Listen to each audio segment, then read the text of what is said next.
Hi, everybody. As Lisa said, I'm Hauser from the Center for Court Innovation.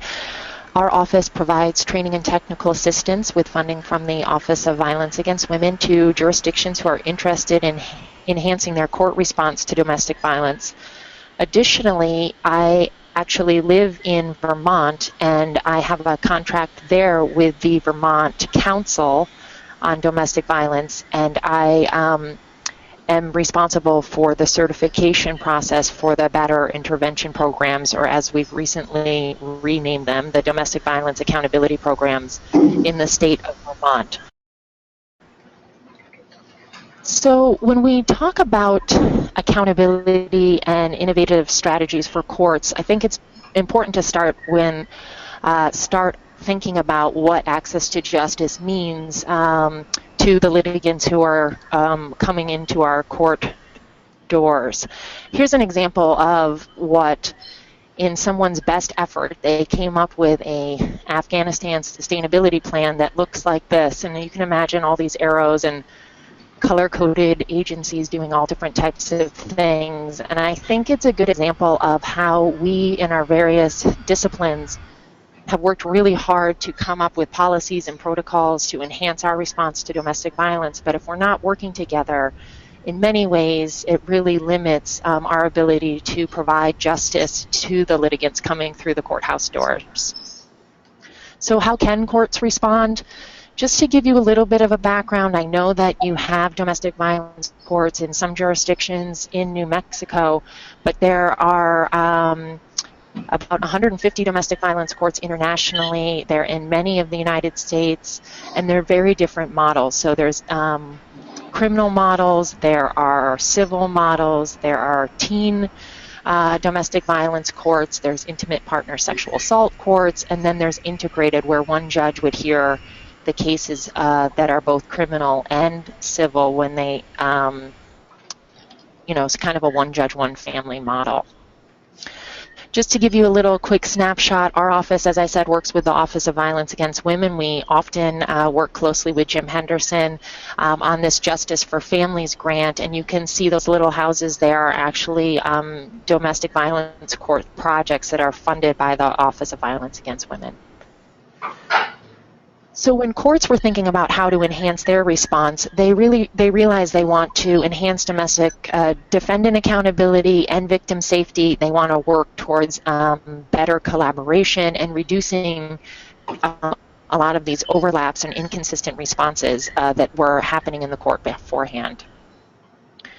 So even with a domestic violence court and even without a domestic violence court, a specialized docket, courts really can make a difference. So I don't want you to think that you have to have a domestic violence court to really enhance your ability to respond. When we're talking about best practices and offender accountability and victim safety, there's been a growing discussion around the country, and maybe you can do a show of hands. I can try and escape out of this. How many of you are familiar with the concept or the words evidence-based best practice? It's something that is generating a lot of discussion in the better intervention world. It's something that probation departments and courts are looking at, and it's really guiding the way that they provide supervision and programming.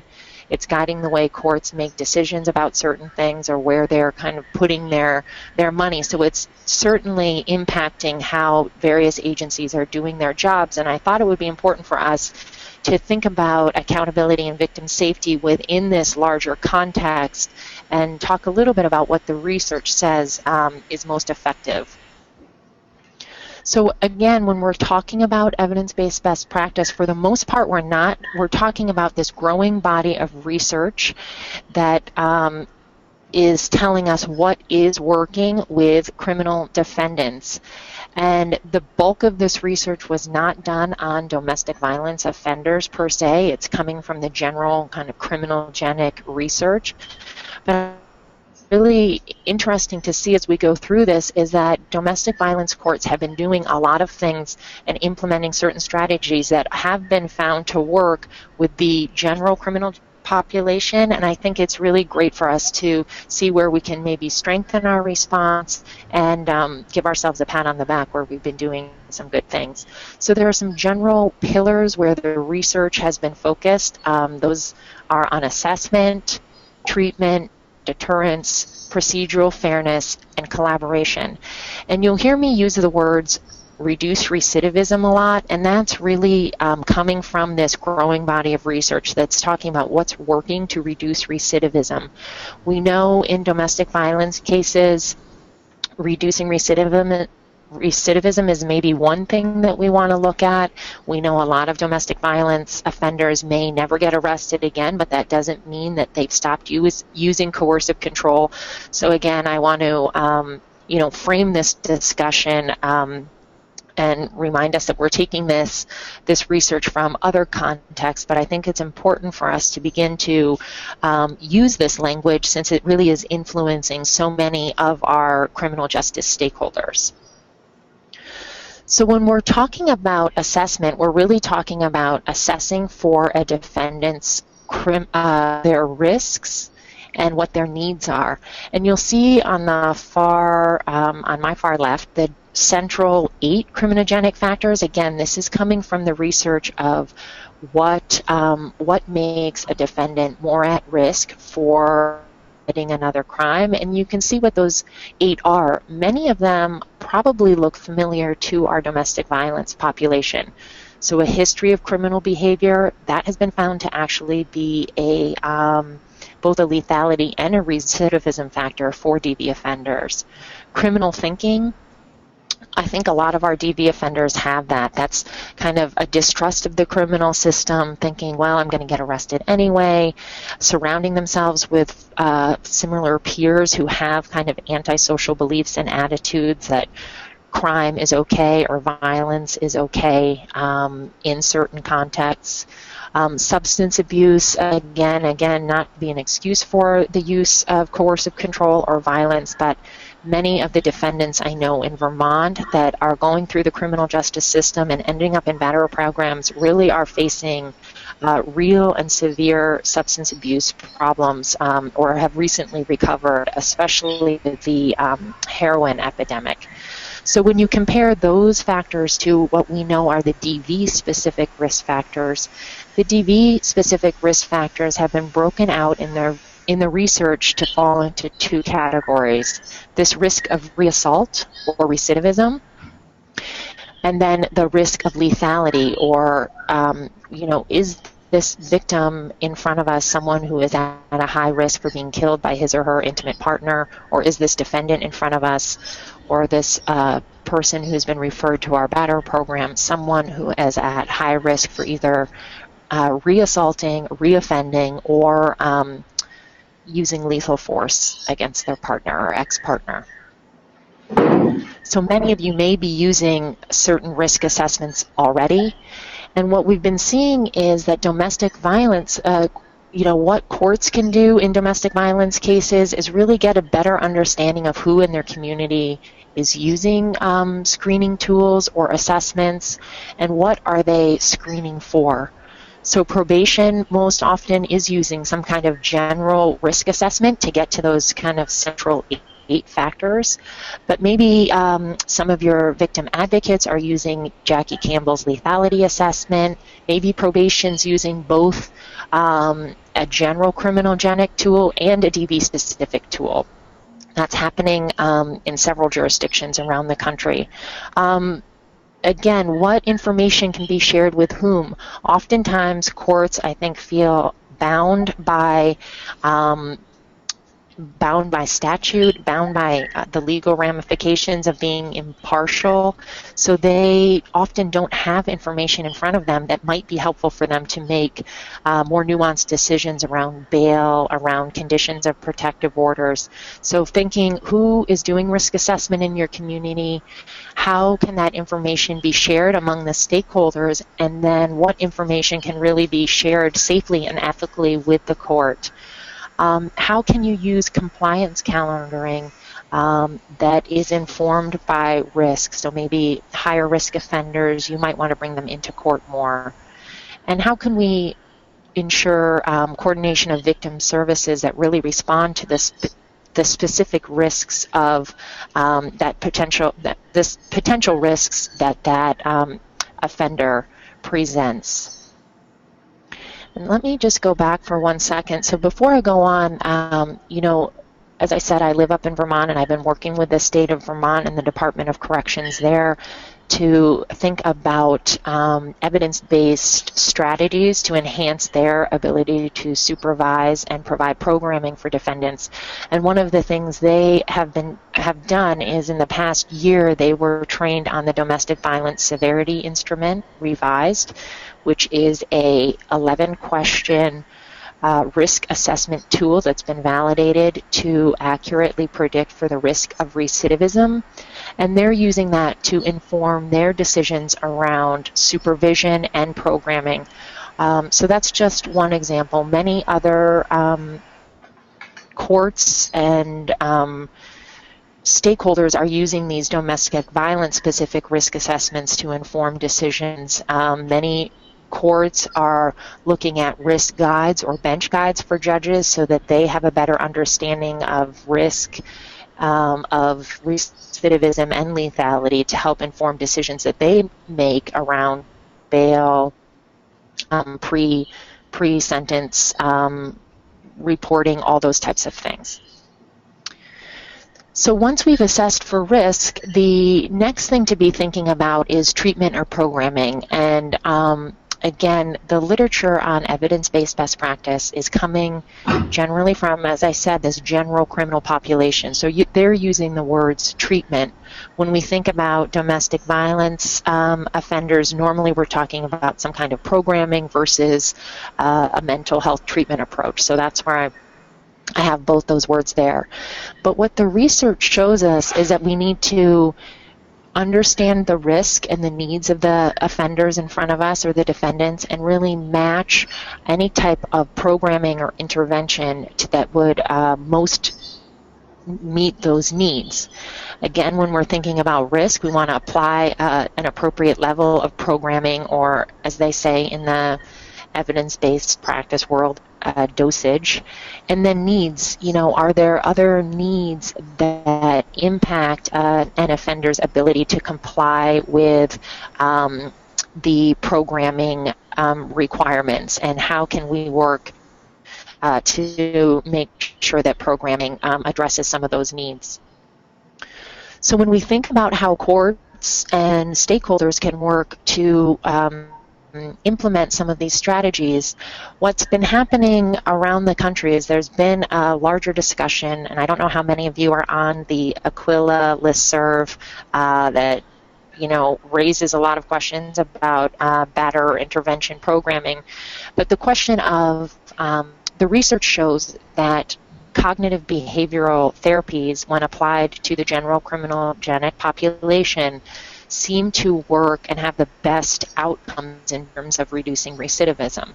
When we think about domestic violence accountability program or better intervention programs, we, you know, those of us who have been working in the DV field for a long time bring that history of really working very hard to hold offenders holding offenders accountable, moving away from looking at domestic violence as some kind of mental health or substance abuse issue.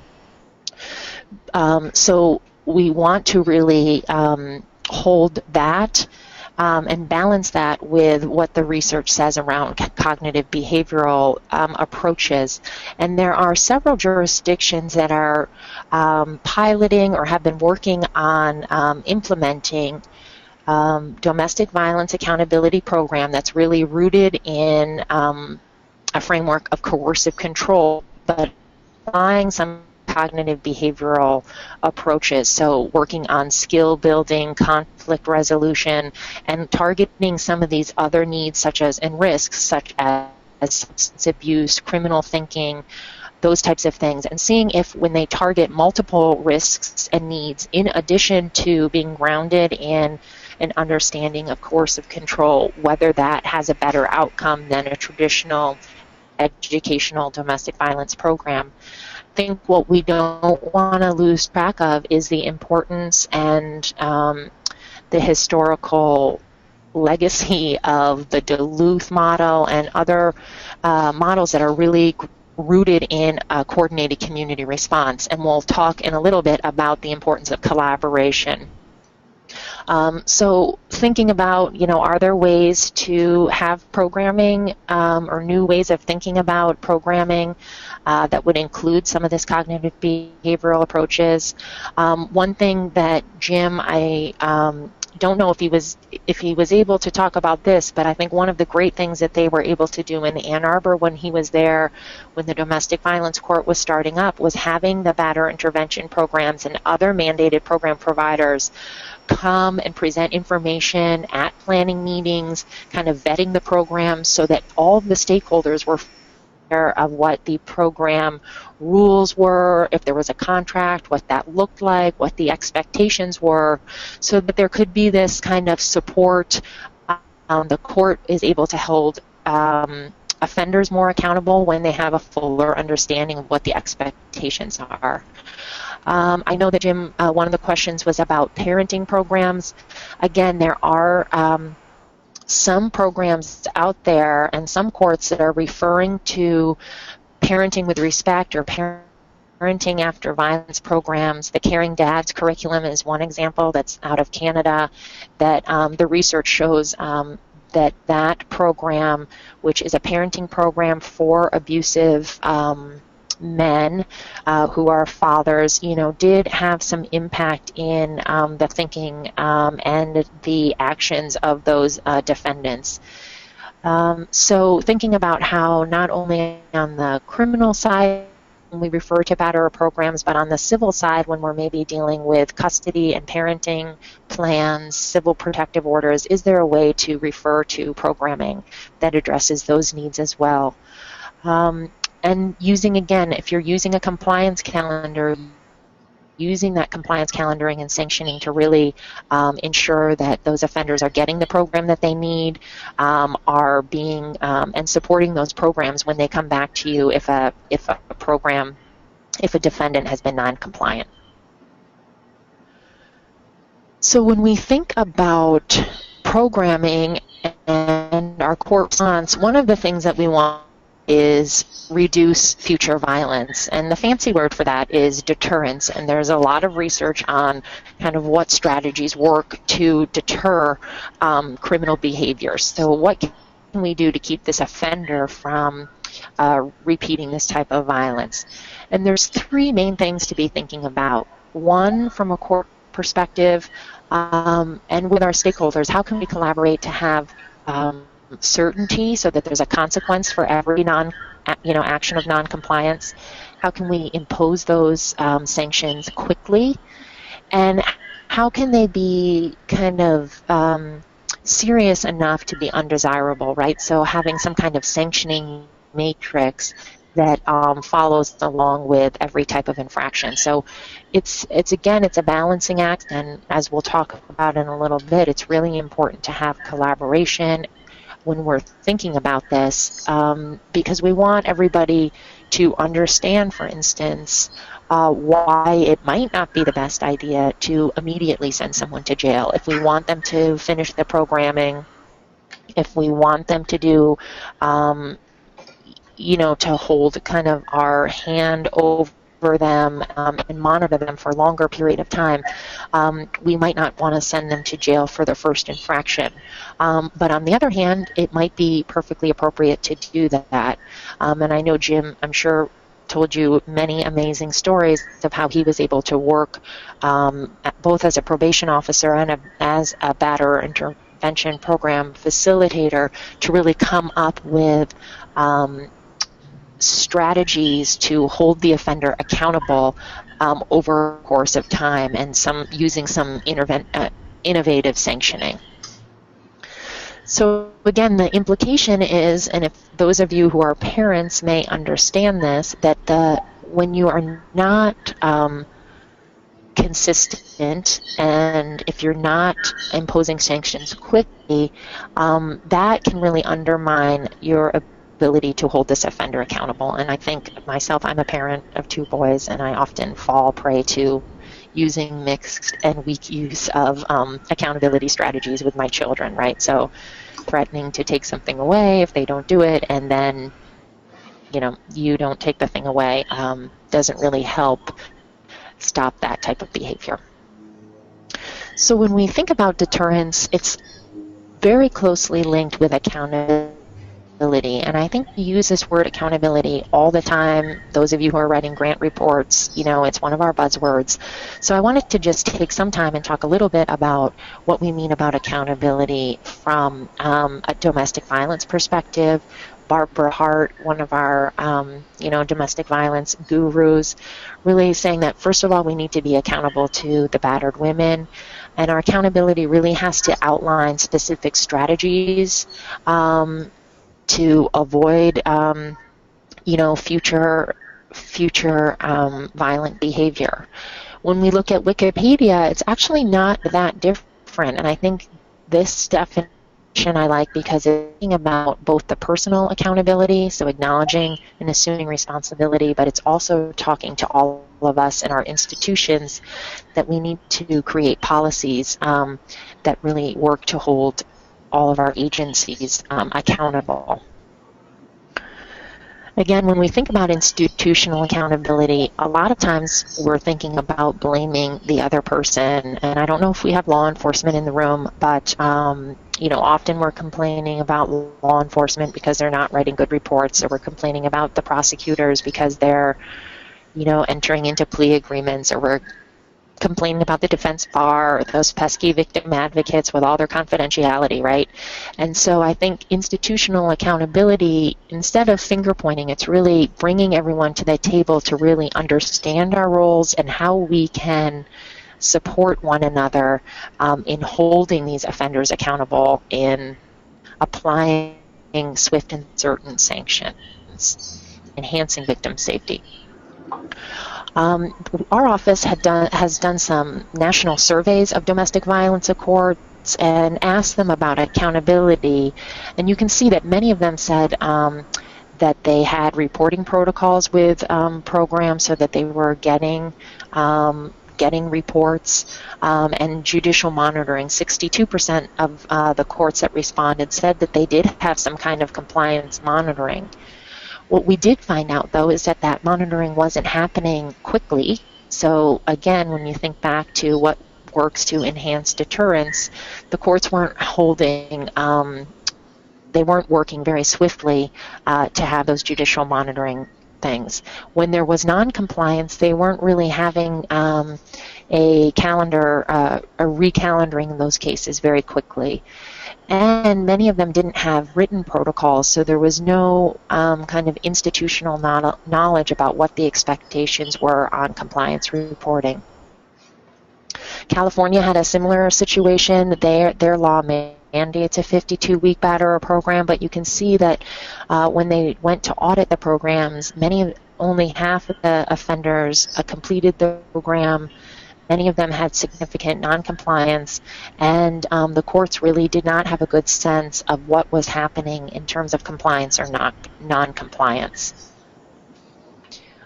When we think about defining accountability, this comes from the ADA program in Ann Arbor, where Jim used to be a probation officer. They talked with the defense the external accountability and the internal accountability.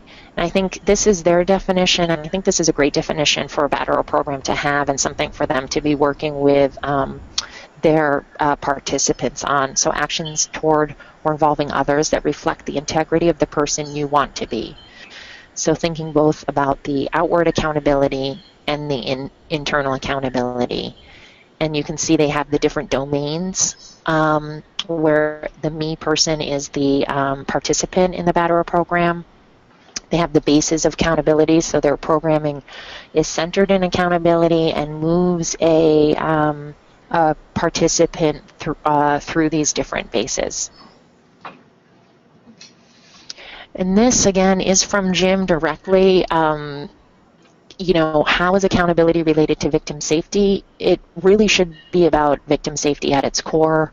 Some of the great strategies are really, that Jim employed was going to the 40-hour victim advocacy training, so he had a good understanding of what victim advocates, what kind of services they were providing. It allowed him to have a more sensitive victim interview, and allowed him to shift from, as he says, gathering information to providing information to the other, not only to the victim about what was happening with the probationer, but being able to provide information to the court that was important and to the stakeholders around safety. Having multidisciplinary review teams, that's something that Vermont had done when it had an carcerative batterer program. They had regular multidisciplinary meetings where probation, the program provider, victim advocates met to discuss any kind of risk or safety concerns they had. So how can courts work to enhance this deterrent effects?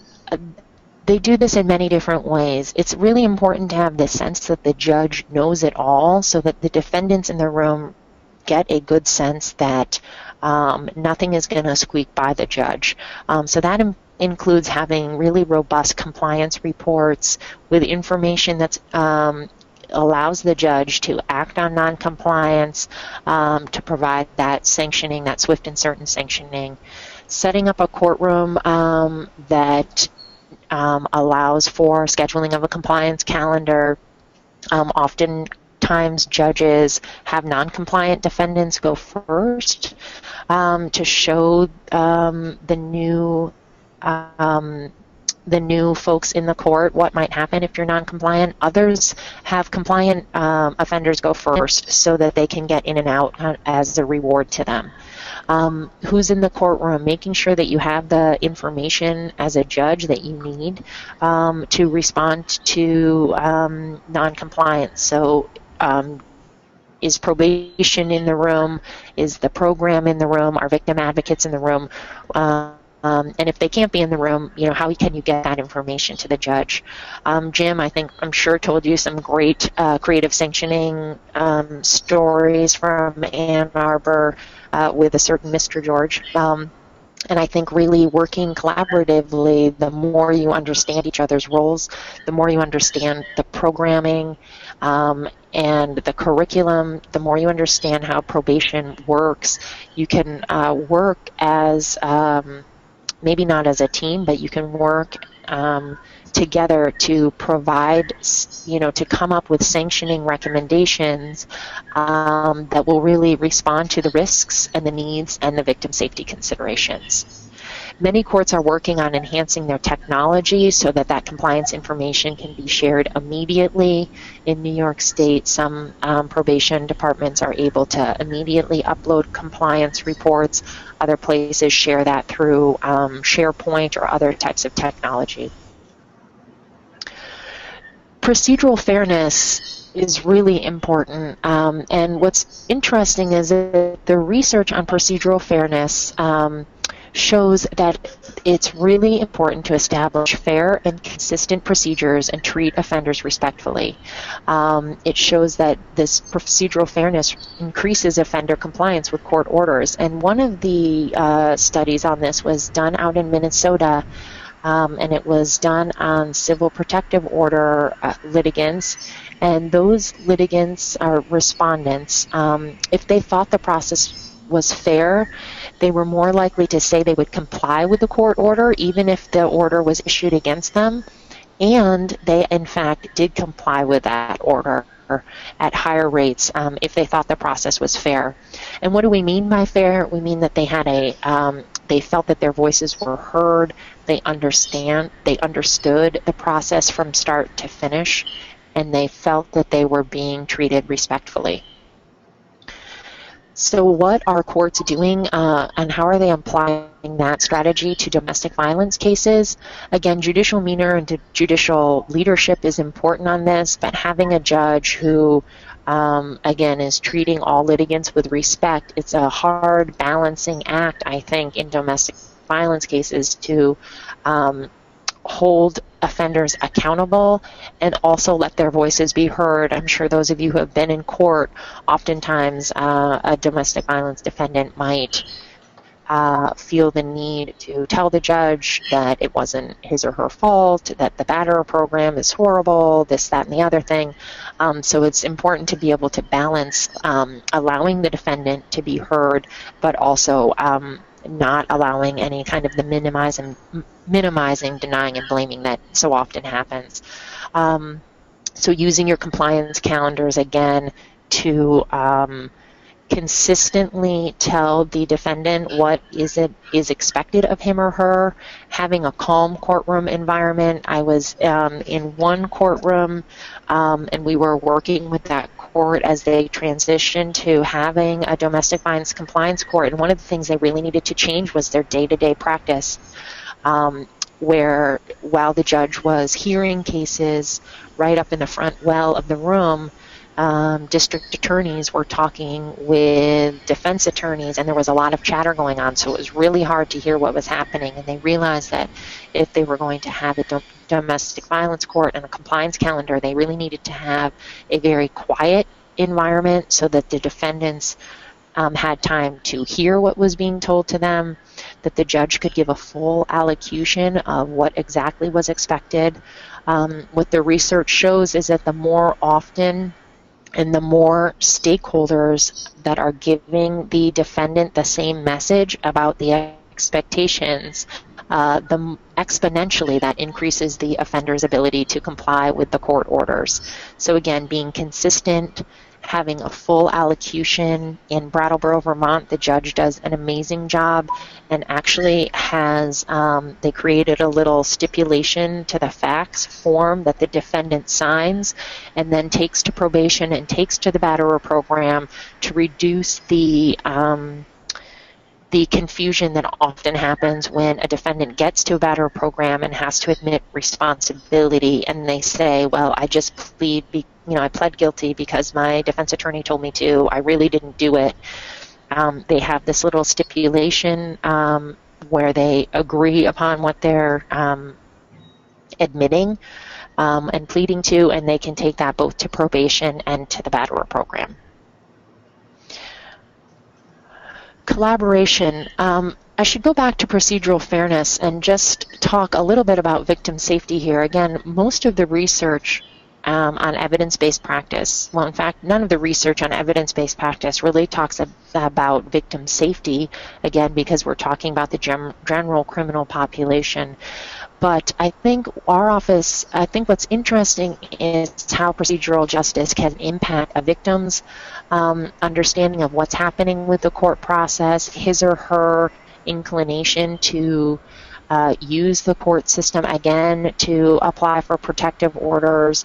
And so I think it's really important to think about procedural justice from a victim perspective as well, so that there are forms and information for self-represented litigants around how they can apply for protective orders, what it means to file a violation of an order, those types of things. And Brattleboro, Vermont has an integrated domestic violence court, and they worked really hard on this. They have separate waiting rooms on separate floors for all litigants, so all victims or petitioners are on one floor, the defendants and respondents are another. They do a 15-minute orientation so that to each group so that they understand what is going to be happening, why the day might take a little bit longer because they're hearing all of their cases. They have civil legal attorneys free for victims. They have pro bono defense attorneys who are willing to help the defendants on civil cases.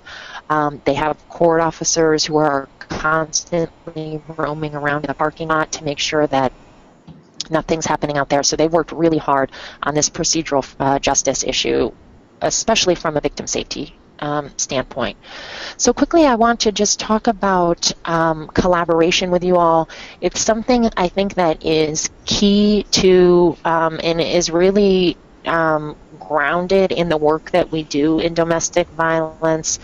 We, I'm sure, are all part of a coordinated community response, and what's exciting to learn about that is that the research really shows that with the general criminal population, collaboration has shown to collaborative efforts in the criminal justice system have been shown to reduce recidivism.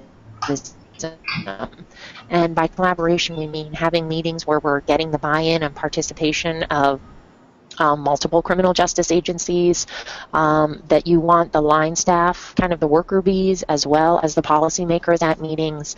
And most of the evaluation was on drug courts, but it really showed that drug court programs were more effective if they had this multidisciplinary planning from the beginning.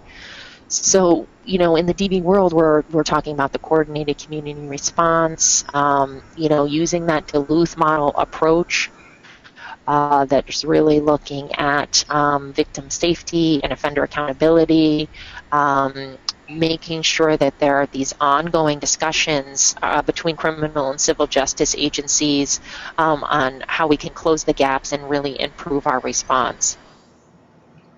And so we know what's key to a coordinated community response is not only to discuss and come up with some kind of shared framework, but really to have a plan, to have strategies in place that are going to help us achieve those goals. And I think you're hopefully hearing a familiar pattern here, not only with the coordinated community response, but with accountability, that we really need to have written protocols and plans so that we can systematically and strategically enhance the work that we're doing. So again, the desire to make a difference, this is the coordinated community response wheel, how we can all work together to enhance victim safety. What DV courts are doing, really thinking about how they can better coordinate the victim services, both community-based advocates and system-based advocates, whether those are through probation or your prosecutor's office, having these planning teams and ongoing stakeholder meetings where you can talk about gaps in services, where you can have ongoing trainings, collaborating between courts so that there's more coordination and consistency between what might be happening on the civil side and the criminal side. One thing that Brooklyn, New York did when they were planning their domestic violence court is they had planning meetings hosted by different team members. So it was helpful for them to go to the prosecutor's office and actually walk through the arraignments and how those happened, and then go to where the victim advocates may meet with victims and see what that space looks like, and really get a better sense of how agencies are providing the work that are providing the services that they are. There's many good tools out there. Praxis has the wonderful safety audit. Duluth has wonderful examples on coordinated community response. And our office has created a domestic violence court planning toolkit that talks a lot about collaboration and planning. One thing that Vermont did that was, I think, really great, they were having a lot of changes in the services that Department of Corrections, so both incarcerative and community-based probation, was providing. There were a lot of changes in the funding to the batterer intervention programs, and then there's been this ongoing discussion in Vermont of moving towards evidence-based best practice.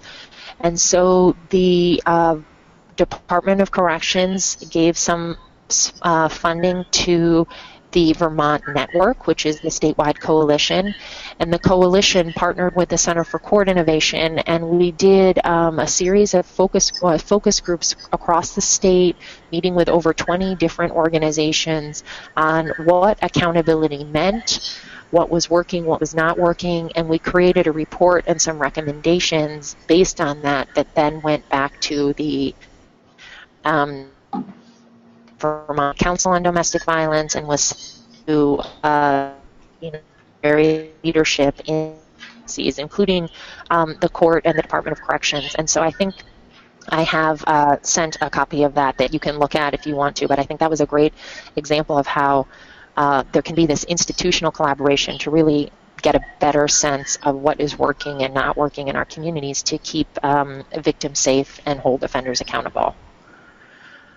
So I know it's almost lunchtime. I did want to make sure that we didn't forget about victim safety when we're talking about court strategies.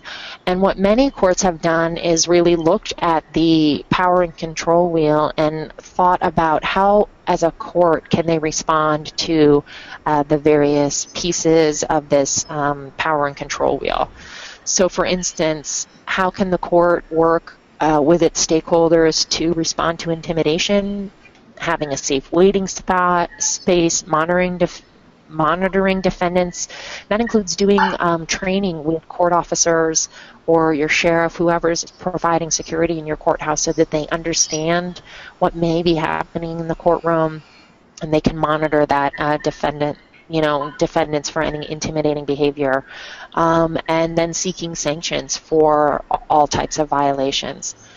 Another example, responding to minimization, denial, and victim blaming, addressing drug and alcohol abuse, as something that is coexistent but does not cause the abuse, emphasizing the defendant's responsibility, and getting that detailed allocution so that it's very clear what the defendant is pleading to, and so that there's not kind of a quote-unquote miscommunication about who was responsible for what. Okay. So again, responding to the abuse of children. You can see here how courts have worked to really coordinate with the other courts, including children in schools, on orders of protection, and understanding what might be happening on the civil side so that there can be some kind of consistency. One thing that the Teen Dating Violence Court in Brooklyn has done to that effect has coordinated with Day One to provide free civil legal services to victims whose partners or ex-partners are defendants in the teen dating violence court, and they can work then in our family court system in New York State to get civil protective orders, custody, and parenting plans for teens. And that was one thing that court was recently able to do. So responding to economic abuse, again, that's a huge factor, as you all know, on what may impact a victim's decision or a litigant's decision to quote-unquote cooperate with a criminal case or to move forward on a civil petition, but really making sure that child support is in place, ordering restitution where you can, and working with victims so that they can get the housing and shelter and support that they need for themselves and their children. Responding to coercion and threats, we know that's huge. So really thinking about victim safety throughout, monitoring defendants' compliance is important, and setting up, I think one of the things we're working on here in New York State is to work with judges and with litigants so that they better understand the process for petitioning for a violation of a protective order, so how they can come back into court if there is any kind of ongoing violence. Judicial leadership is important, but courts can't do it alone. So it's important for all of us as stakeholders to work with our courts as we can, especially in providing linkages to services, for courts to work with the programs and really back up those agencies and programs who are holding offenders accountable or keeping victims safe. One of the judges here in Brooklyn Domestic Violence Court, I think oftentimes courts are hesitant to set up specialized dockets or domestic violence courts. They feel like it might have increased burnout. But what we found is that domestic violence courts, both the judges, the court staff, and the stakeholders feel like they're doing meaningful work, they're getting things done, they're making a change, and I think having that collaboration and partnership really breaks down those silos and the isolation that we all feel when we're doing our jobs in isolation. If there's not any questions, somebody had a question for me earlier about the working with family courts, and Rebecca would probably be a better one to answer that and talking about the DV integrated courts because they do so much of that in New York. Could you repeat? She's actually not here, the person who asked it, but she was asking that question, Rebecca, which is, how do civil and criminal courts communicate? You know, how does that work in a perfect world? Right, I know. It's the $1,000,000 question. In New York, it was a challenge, which is why we created this integrated domestic violence court model, because not only did the courts literally not talk to each other, the databases did not communicate with one another. So it was very difficult for family court judges who in New York State hear the civil protective orders, parenting plans, custody visitation. They didn't even know what was happening in our matrimonial courts, which is where our divorces are happening, or in our criminal courts. And so we created this one judge, one court model where all those cases are pulled and heard in front of one judge. Alternately, in some of the more rural jurisdictions, we worked with courts to have a court employee, and I can send you a copy of this form. We called it the Integrated Domestic Violence Court Initiative, and it was a notification form. So we had some technology created that would flag cases if there was a potential overlap, but we also had a coordinator who was looking at the different databases every day and would flag cases that looked like they were an overlap and send that information to the judge. So like, hey Jim, Judge Jim, it looks like you're hearing this criminal case, but there's an open civil protective order. Here's the judge who's handling it. Here's the next court date. That kind of intercourt communication is allowed in New York. Some courts and some states that might not be allowed, but for the most part, it's my understanding that courts can communicate with each other in, like court staff can communicate across court boundaries. I think Jim was just in Illinois, and Jim and I have worked there together where they have a criminal domestic violence court and a civil domestic violence court, and those two coordinators do communicate with each other about cases because often there's the same defendant in there. But you really need to look at what your technology allows you to do, what your kind of state laws allow you to share, but oftentimes judges can and are allowed to get that information. It's just a matter of taking the time and finding sometimes like a person to gather that information for a judge. Thank you.